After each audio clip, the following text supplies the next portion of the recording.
Welcome back to Monday Musings, a casual conversation about culture and theology. I'm Justin Ely. And I'm Daniel Chen. We're just a couple guys talking about some stuff. The stuff we are talking about today is a new series we're starting on the book The Tech-Wise Family by Andy Crouch. Everyday steps for putting technology in its proper place. You know, we thought after we did that podcast last week on screens and kids that this could be a really good follow-up. Yeah. And if you're like, man, how do these guys come up with these great series? And the way we do it is we accidentally stumbled into one from doing Yes, one midway last through week. the podcast, I was like, that would be good to talk about that book. So this is a book I read a couple years ago at the beach, and it's just really practical and helpful. Yeah. So I've heard great things about the book. I haven't read it yet, but yeah. it's excited to talk about it. This will affect all of us. Yeah. Once again, regardless if you have kids or not yet, I mean, essentially, even if you're single and live alone, you're a family of one. Absolutely. And screens and technology do affect you. They do. So Yeah. So we hope it is a help. But before we get into that, we're going to start with our resource of the month. And I've got a book this month. Awesome. I've heard of those. Yeah, books, It's called Come Lord Jesus by John Piper. It's meditations on Christ's second coming. And something I really appreciated about this book, anytime you Is talk... this a new book? It is. It He's just a came machine. out. He is a machine. He writes faster than I can read. Yeah. It's crazy. And it's pretty long. Like, it's not short. Well, it's Piper. Yeah, right. But it's on the second coming of Christ. And usually when you're talking about the second coming, it's like, all right, pull out your charts and the New York Times on the next slide and see, how we can match them up. This is not that. And I'm going to say, those charts don't make things less confusing. You know what I mean? Not at all. Charts Just are more supposed to make confusing. things less confusing, and they don't make it less confusing. Yeah. This is Piper's kind of meditation on how do we obey Paul's command to love Jesus's coming. And so it's less about chart creation and date predicting and more about like what's going to happen to us at Christ's second coming and how can that create for us, in us, a love for his second coming. Really pastoral, really good. That's great. Very, I feel like it's very him. It is very him. And it's interesting because I actually am not sure there are any chapters on Revelation. It's all Jesus and Paul, pretty much. Interesting. And some Peter. Yeah. So it's a different kind of end times book than you're probably used to. Yeah. So highly recommend. What about you? My resource of the month is a YouTube channel. I think I'm going to have a lot more YouTube channels on here than you will. I don't know what a YouTube channel is. Called Charisma on Command. And Okay. it's I'm a big like body language guy, like reading body language, all this stuff. And this guy just takes like clips from like interviews with celebrities and stuff. Sure. And then breaks down why people are doing what they're doing and how you can, if someone's making fun of you, how can you turn it around and deflect where you're not embarrassing them? And, or it's like, what are, 5 best interview tips? And it teaches you how to like carry yourself in an interview, straight handshakes, that kind of thing. It was interesting. This guy Did it show a clip of Step Brothers wear a tuxedo to the interview? Yeah. It did not, but they should have. Monday Musings can neither endorse nor affirm Step Brothers the movie. But and one of the interesting things, channels changed a little bit since I started watching it, but he broke down like Hillary Clinton and Donald Trump debates in like 2015, 2016, or I guess 2016. And he predicted a Trump win, even though he's not a Republican. Just on like body language and stuff? Yeah. Really? Yeah. This is a young guy too. He's like, he was in his late 20s. Like he's just naturally like a charismatic guy. And What, do you remember some of the things he said about the differences? Not to put you on the spot. Yeah, I can't give you specifics right now. That's interesting, though. But he was like, the way Trump carries himself, just with strength and like certain things he was doing. He predicted Trump win, even though he's from California and not a Interesting. not a I don't know he stays politically out of it, which is wise. But I don't believe he's a Christian or a conservative. Sure. Or like you would get in the South at least. So Right. So it's interesting. He predicted the win. Huh. But I mean, it's that kind of thing, right? He'll break down Trump speeches and stuff and say, like, it's always like 7 ways you can control the emotions of a crowd, that kind of thing. Interesting. Yeah. So what's this? What channel called again? Charisma on Command. Charisma on You Command. gonna go watch it now? Absolutely. I'm interested now. Yeah. And I mean, some of it, the stuff is like, 3 ways to know a girl likes you, 5 ways to, like make any woman fall in love with you. There's some of that stuff too, but but it's all interesting because it's all reading body language, and when someone does this, it could mean this, and it's well done. So Very neat. yeah. Good resources of the month. Okay, so we're going to start a series, probably 4-week series on the TechWise family. And like you said, Daniel, whether you have young kids at home or whether you're married or whether you're single, technology impacts all of us.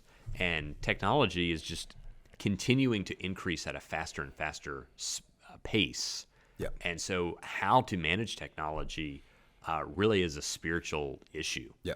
And so, And there's a this is theory, and I know, John Wood, you're going to listen to this, and you're going to have to remind me the name of it. But there's a theory like that, technology, if you imagine a curve, an exponential curve, for most of history, we were on like the linear part, but then all of a sudden it goes almost straight up, right? Yep. And we're on that like curve straight up part where there's people who are theorizing like technology will double every 2 years from now on. Right. Which is crazy. Yep. Right. Different theories, like what used to take 10 years to do, you can now do in a year.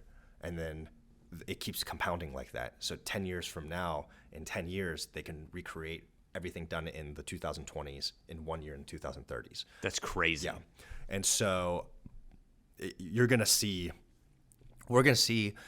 on this pace, by the time we're retired, we're going to see some pretty crazy stuff that we probably could only dream of in movies. Yeah. Even crazier than the Back to the Future, the Cubs winning the World Series, right?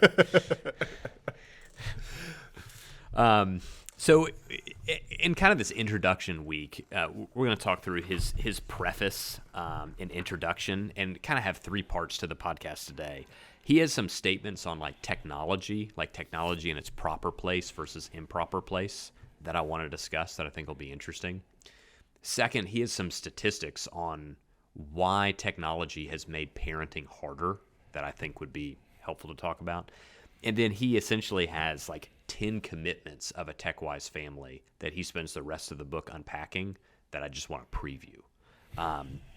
So starting out with a few statements on technology, I'll read them and then we can kind of discuss each one. He first says, this is on page 20 of his preface, technology is in its proper place when it helps us bond with real people we have been given to love. It's out of its proper place when we end up bonding with people at a distance, like celebrities whom we will never meet. I think this is the beauty and the danger of social media, right? I think of my parents' high school reunions. That was really important to them because it was the only chance to see those people. Right. But we have Facebook, right? Right. We're able to keep up with people, and that's a really good gift. That technology has given us.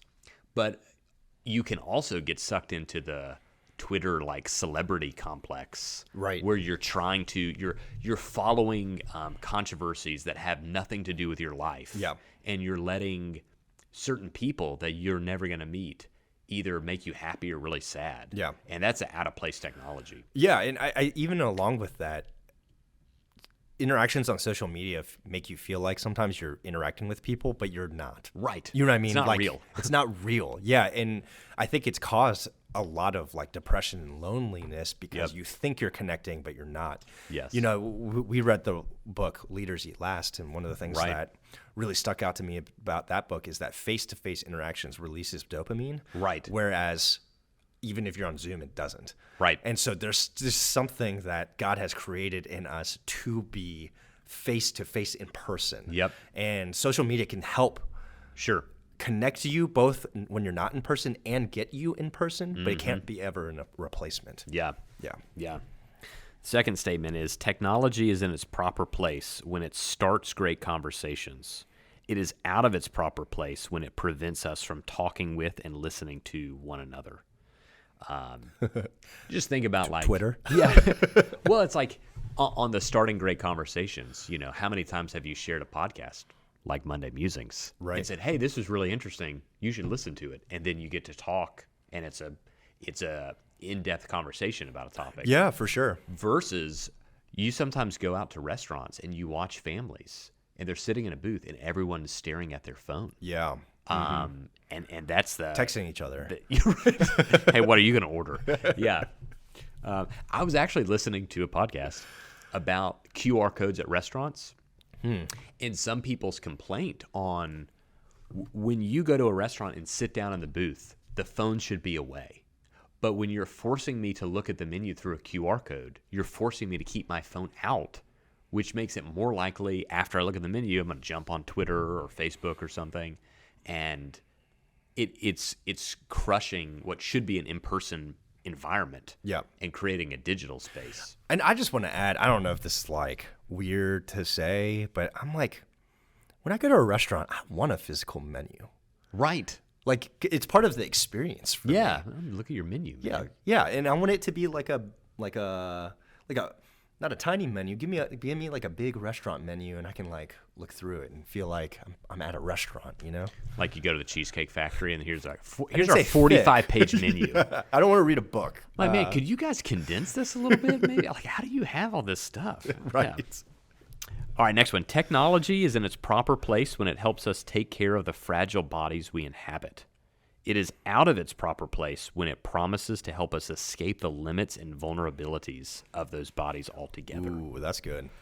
Man, there is like when you read history, it's like, man, people died from some stuff that a pill would take care of today. You know? Sure. And so like that's amazing. Like praise God. Yeah. And then sometimes there is a feeling that sometimes we use technology to escape our mortality. Yeah. And sometimes, I mean, I hate to say this, but sometimes you look at some older people and it's like, man, I'm not sure it's good that we're keeping them around like this. Like it's like a hollow shell of a human, you know? Yeah. And they're being like, it's almost like a Star Wars type of thing. Like you're being, Darth Vader's being kept alive by the mask, you know? You're not quite human. Is he talking about too, like just like a mental escape too, or is that more physical that he's talking about? I don't know. It's out of its proper place when it promises to help us escape the limits and vulnerabilities of those bodies altogether. Yeah, I think he's talking physical. Seems physical. Yeah, I feel like, you know, at this point in my life, I read that like initially as like a mental escape, like Which to escape. it definitely happens too. I don't like this world, so I'm gonna go into this, you know. Yeah, you think of the new, what's the virtual, like the virtual world? Ready Player One. No, the like virtual world, like the just just like you know? just any VR stuff. yeah. yeah. I mean that's what. Sorry, Ready Player One is a movie/book that actually talks about this. It's like got it. This kid hates his life and spends all his life in this virtual world instead. I mean it's kind of the premise. we seem like we're headed there, headed in that direction. headed towards Wall-E, right? Right. Yeah. like. All right, technology is in its proper place when it helps us acquire skill and mastery of domains that are the glory of human culture. Sports, music, the arts, cooking, writing, accounting, the list could go on and on. When we let technology replace the development of skill with passive consumption, something else has gone wrong. That's really helpful too, because we talked about the creation mandate, you know, that guys that have dominion. And essentially when Adam was in the garden, what are you doing? You're taking the resources there, you're tilling them, you're, you know, moving them around to create something beautiful, which is what technology does. But when all we become are just consumers, passive consumers, not good. Yeah, for sure. Because, I mean, simply put, I read that as like, tell your kids to play outside. Right. Like, like Wii baseball is not the same as like going to go Right. swing a bat outside. Right. And even that, I guess, is like, at least you're still moving with Wii baseball Right. or whatever. But like, yeah, where I heard about this too. Like, Mark Driscoll was like a big proponent of this, where it's like, Who? yeah, don't worry about him. Don't look him up online. I quoted him one time, like a couple years ago in a sermon. It was a good quote. And one of our elders, you know who you are, came up to me and he was like, seriously? Mark Driscoll? And I was like, well, I mean, it was a good quote. And he goes, couldn't you have just said a pastor once said? Yeah, that's a whole different podcast on Driscoll. I think that will come at one point. That would be a good podcast, actually. But his whole thing is, it's like video games, and I love video games, but it has replaced like men's sense of like risk and adventure. Yeah. So like, instead of like, and that's why you get all these passive men that grow up and like are scared to do certain things, because instead of going out and taking risks and having an adventure, you get that with Call of Duty, and You're you like, think, don't you know I've made it to the 15th level of whatever. right? And I fought the dragon. right, yeah, and you think you've done it, Right. but you haven't, and Yep. so in your mind you've told yourself you've done, but in the real world you've actually had none of that actual experience, and so you don't know what it's like. And this is true for all people, but specifically for men. I thought he made a really good point. That is a great point. And I think the other thing with technology, with the bodies thing, the sports reminded me of this, that's interesting, is you have the best medical care and technology for like rehabbing in the world. And yet, like the NBA right now, the like proportion of injuries is like astronomically higher than it was in like the 80s. And Interesting. all they had in the 80s was like, go and practice. And if you're hurt, stop playing for a little bit. And if you're not hurt, practice all the time. And now they're like, you got to rest these days, and here's all these rhythms and all this stuff. And I think it's actually hurting the players. Snowflakes. Yeah. Well, there's nothing like just going to do it. Yeah. Which just sounds so funny, but it's like God made our bodies a certain way, and it's like you've almost overproduced like theories about your body, and instead of just like simply using the body God has given you. Yeah. It's like pretty interesting. That is interesting. Yeah. All right, the next one, he says, technology is in its proper place when it helps us cultivate awe for the created world we are a part of and responsible for stewarding. Our family spent, this is parentheses, our family spent some joyful and awe-filled hours when our children were in middle school watching the beautifully produced BBC series Planet Earth. I'm not sure why he put that parentheses in there, but I'm glad they watched it. It is out of its proper place when it keeps us from engaging the wild and wonderful natural world with all our senses. That's kind of what you were saying about the Wii baseball, or whatever, Wii golf. Like that's fine, but also go play baseball. Yeah. Also go play golf. Like get outside. Yeah. It just goes to the fact that like it creates just all of these like backseat drivers in the world. Mm-hmm. Like, oh, I watched a video on politics, so now I know better than all these politicians. Right. I watched this video on baseball, so now I can critique why this guy, struck out in this important moment. And it's like, Keyboard Crusaders, right? Yep. We also have a podcast on that. Go back way. That was like first year or something. Keyboard Crusaders. Yeah. But yeah, and so I'm just thinking now, like there is. Virtual can never truly recreate what God has already created. Yeah. I think that's so interesting. Yeah. That because we're made in God's image, we want to be creators. And so we try to create a world, and we have virtually, and it can never be as good as the world that God has created, even in its broken state. There's this one, it's like super cheesy. I've told it from the pulpit, and it actually got laughs that it surprised me because it's so cheesy. But there's a preacher story about this scientist goes up to God and he's like, hey, God, want to let you know, like, we don't need you anymore. Like, we've developed so much that we can create life. So we're good to go on our own. And God's like, okay, well, let's have a contest. Let's create something. And the scientist's like, okay.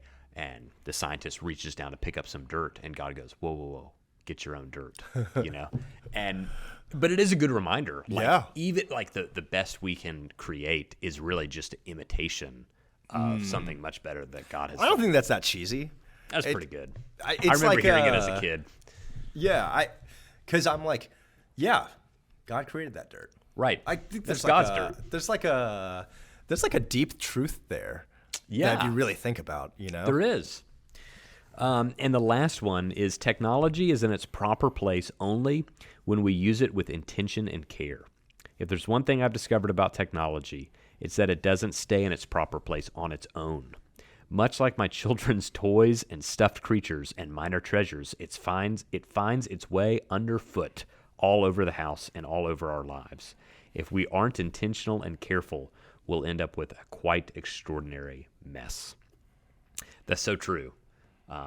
Technology's like weeds. I mean, they'll just consume unless you cut them back. Yeah. Technology is like eating a bag of chips. It's like 35 minutes later, you're like, oh my gosh, I ate this whole bag. How did I do this? I mean, seriously though. Would if you were depressed one day, would you go to a bag of chips? Would you be a chip eater on a sad day? Chips is not enough to cover my sadness. I need something more substantial, like a bucket of fried chicken. That's Okay. like, yeah. Yeah, I'm not a chip guy. Yeah.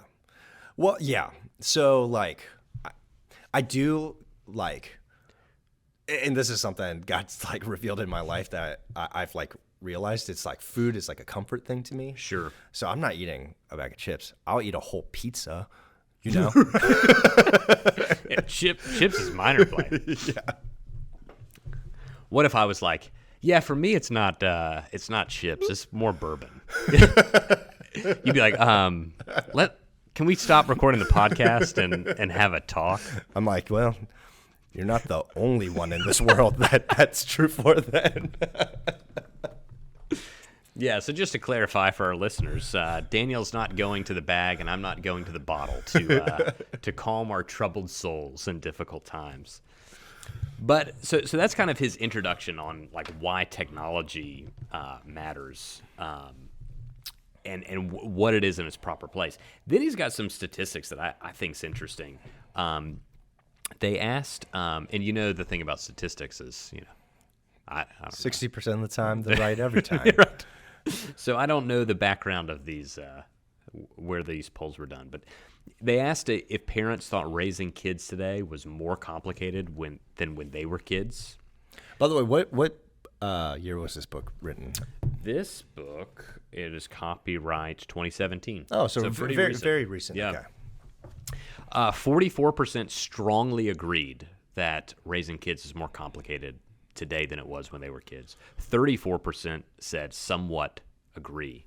So that's 78% of respondents somewhat or strongly agree with that it's harder than when they were kids. Yeah. And then when they were asked, why do you think parenting today is more difficult? The highest answer for 65% was technology and social media. So the rise in technology has absolutely created, at least at the bare minimum, the impression that parenting is harder because of this. Then asked, what makes technology so challenging as a parent? I want to read a few of the top responses. 31% balancing physical activity with online activity. 30% limiting children's time with and use of technology. 30% filtering content my children watch, read, or play. 30% what my children are exposed to by friends. 25% finding family time without technology. 20% monitoring, worrying about my children on social media. 18% access to pornography. Okay, just kidding. I'm going to read them all.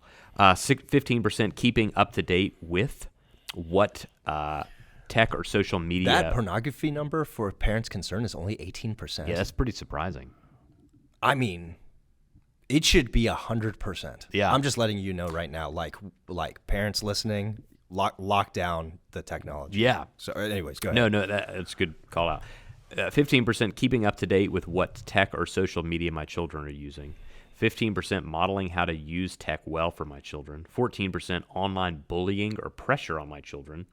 8% my children sexting or sending inappropriate messages. 2% other, 11% none of the above.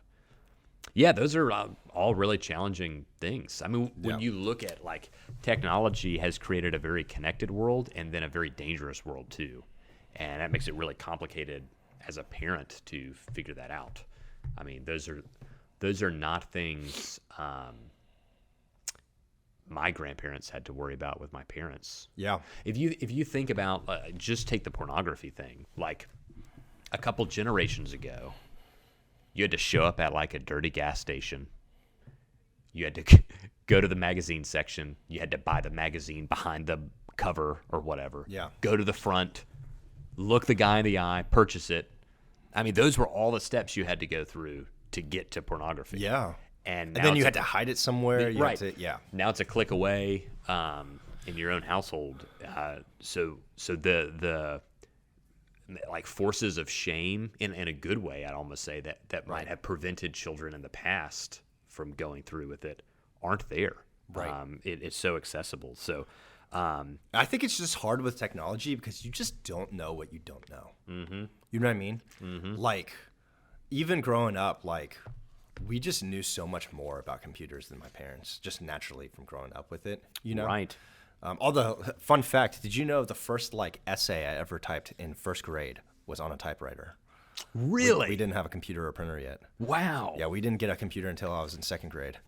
So I remember when I was in like that makes me sound like I'm not that old, but that makes me sound old, doesn't it? Our first computer was second or third grade for me too. I distinctly remember like we put it in the guest room. It was like amazing to me. I was like, this is the coolest thing. And it was the dial-up internet. When AOL was still a thing. Yeah.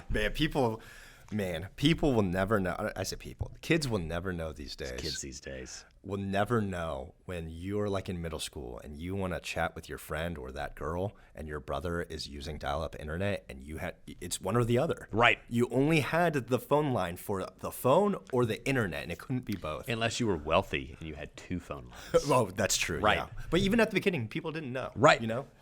Yeah, I mean, we started off with MindSpring. And then I felt like a loser because all my friends had AOL. So I convinced my parents to change, you know. I was like, we got to get this AOL thing. Yeah, man, how it has changed. Okay, if you're in Gen Z generation, do you even know what AOL is? Like, I'm curious. Yeah, that's I'm a really good curious. question. Yeah, email us. Yeah. Man. So yeah, technology has created a challenge for parenting in this generation, and even thinking about like our grandparents, the worst they had to worry about as far as predators go was someone driving down the street, you know, that you might snatch up your kids from the front yard, Right? You know, but now those predators are online, are finding ways to message your kids from within your own home, Right. So all of the worry and anxiety over what could happen is just exponentially increased because of the access points For sure. that the world has to your kids. And I would say, you know, I know everyone has busy lives, but it is worth like keeping up with what is happening on technology. Yeah. Like we have to know what's going. Like, I hate TikTok. I've never used it. Yeah. But I downloaded it and just kind of scrolled through once just so I can know what is this? Right. What's happening here, right? And I think it's worth for us, like if you've never been to Reddit, just go to Reddit and search around just so you know this is what your kids are going to be reading and getting information from. You know, like we have to be aware of the new technologies that are coming out. Man, both of my parents are on TikTok. Man, I'm gonna go follow them. They send me videos. I'm like, I can't open this. I'm not on TikTok. I mean, and if anything, this is backwards here. What's going on here? But yeah, they're on TikTok. So there you go. You know, if our parents start becoming on TikTok, then TikTok will become dead. like Facebook. Yeah, in like 3 years. Right. It's like, oh no. Okay, so he has what he calls 10 tech-wise commitments. And this is what the rest of the book is about. And we're going to spend the next 3 weeks talking about these, but we'll kind of preview them here. Number 1, we develop wisdom and courage together as a family. Number 2, we want to create more than we consume, so we fill the center of our home with things that reward skill and active engagement. Number 3, we are designed for a rhythm of work and rest. So 1 hour a day, 1 day a week, and 1 week a year, we turn off our devices and worship, feast, play, and rest together. Number 4, we wake up before our devices do, and they, quote, go to bed before we do. That's really helpful. Actually, I remember reading this. This changed where I put my phone at night, that chapter. I used to sleep with it right by my bed. I don't anymore. Do you still use it as an alarm? I guess it's even a better alarm because you got to get up, right? I don't. Oh, you have the I thing. bought the Hatch. I have a fake sunrise that wakes me up every morning. Talk about bougie use Man, of technology. That would make me so mad. I'm like, I'm such a weirdo. I'm like, I don't want soft light. That makes me mad. Give me the blaring, like annoying ringing in my ears, because that's what's actually going to wake me up, you know? I like it because I get up before Hillary sometimes, and I like that it doesn't wake her up. And it would always get me paranoid that I'm going to wake her up, so then I wouldn't sleep as well. So that's very thoughtful. That's thoughtful husband of you. great. Husband of the year right here. Meredith just sleeps later than I do, and I don't know. Maybe I'm just a big lumbering clunky guy, but like You need something to wake you up. I don't know. Whenever I wake up, it wakes her up. So Yeah. there's nothing I can do. So I've tried. This will be interesting to discuss. This guy's playing for keeps right here with number 5. We aim for no screens before double digits at school and at home. So he's talking iPads, computers, TVs. No screens before double digits. So buckle up for number 5. You know, even in 2017, that has changed. I don't know if you could go to school and not have a screen. I know. Like it's like just like from a No, school standpoint. Hillary took Hannah the other week to like preview the elementary school she's going to, and they showed they're like, yeah, we do a lot of iReady. we break them up into Yeah. pods of 3 or 4, and they do stuff with iPad or different stuff. Yeah. So, yeah, I guess if you homeschool your kids, you can avoid it. that's true. Yeah. Number 6, we use screens for a purpose, and we use them together rather than using them aimlessly and alone. I like that. Yeah. Number 7, car time is conversation time. That's good. Is that true for you? On road trips, on long road trips. It's interesting because this chapter also affected me. On long road trips are the only time we give the kids a iPad. screen. Okay. But on anything local, we have tried to. Yeah, we don't do any screens local, but man, do we get those screens out for long road trips. Yeah, he talks in this chapter about what they do on road trips, and I'm like, not interested. No, thank you. Here's a screen. Yeah, I'm like, Talk to me when we get there. yeah. There's a difference between a 2-year-old and a 10-year-old, though. Yeah. Like, we're going to reduce screen time when they get older Right. in the car, but Yeah. Number 8, this is a really good one. Spouses have one another's passwords, and parents have total access to children's devices. I don't even know why that's even debatable. Yeah. I mean, we'll get to it, but to me, I'm like, the fact that had to be written at all Right. is just from a safety for your kids and a trust between your spouse thing. Yeah. Yeah. It's funny because, I don't know, I don't know Hillary's passwords. I know her, generic ones she usually uses, but I would also never feel the need to go into her email. So that'll be an interesting thing to talk about, trust Yeah. and stuff. Because I'm like, I don't need her password. You know. But, you have some people that they have the joint email account or the joint Facebook Right. account or stuff. I don't know. Yeah. So Meredith doesn't have all my passwords because I have 229 passwords because I have a unique one for Naturally. every account I have. Naturally. So impossible, but your sentiment I agree with. Yeah, that's what I'm trying to say.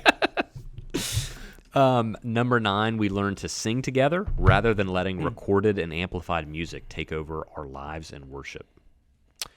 Number 10, we show up in person for the big events of life. We learn how to be human by being fully present at our moments of greatest vulnerability.